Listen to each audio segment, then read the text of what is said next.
జాగృతి జనం బాట కార్యక్రమంలో రెండవ జిల్లా మహబూబ్ నగర్ కి ఇవాళ రావడం జరిగింది.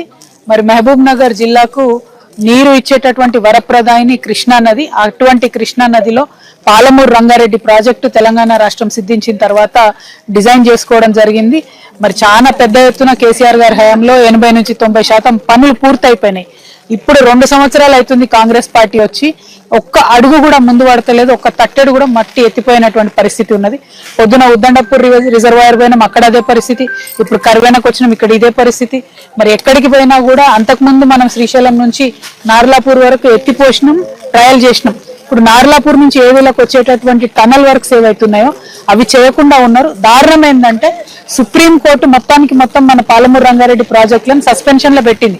అయినా కూడా కాంగ్రెస్ పార్టీ మాట్లాడలేదు, రివ్యూ పిటిషన్ అయ్యలేదు. ఇంకా దారుణం ఏంటంటే CWC central water commission complete గా ఈ ప్రాజెక్ట్ కి సంబంధించిన పర్మిషన్స్ ఆపి పెట్టింది, ప్రాజెక్ట్ లిస్ట్ లోంచి తీసేసింది. అయినా కూడా ముఖ్యమంత్రి గారు మాట్లాడలేదు. మేము ముఖ్యమంత్రి గారిని కోరేది ఒకటే, మీ జిల్లా, మీ సొంత జిల్లా, మీరు పాలమూరు పులిబిడ్డనని చెప్పుకున్నారు. మీరు వచ్చి మీ జిల్లాకు తీరని అన్యాయం చేస్తున్నారు. ఒక పక్క ఉన్న నీటిని వాడుకుంటలేరు, ఇంకొక పక్క ఆల్మట్టిను ఎత్తు పెంచుతుంటే అక్కడ కాంగ్రెస్ ప్రభుత్వమే ఉంటుంది, ఇక్కడ కాంగ్రెస్ ప్రభుత్వం ఉంటుంది. మీరు చూసుకుంటూ ఊరుకుంటున్నారు. ఇది మీరు చారిత్రక అన్యాయం చేస్తున్నారు మహబూబ్ నగర్ కి.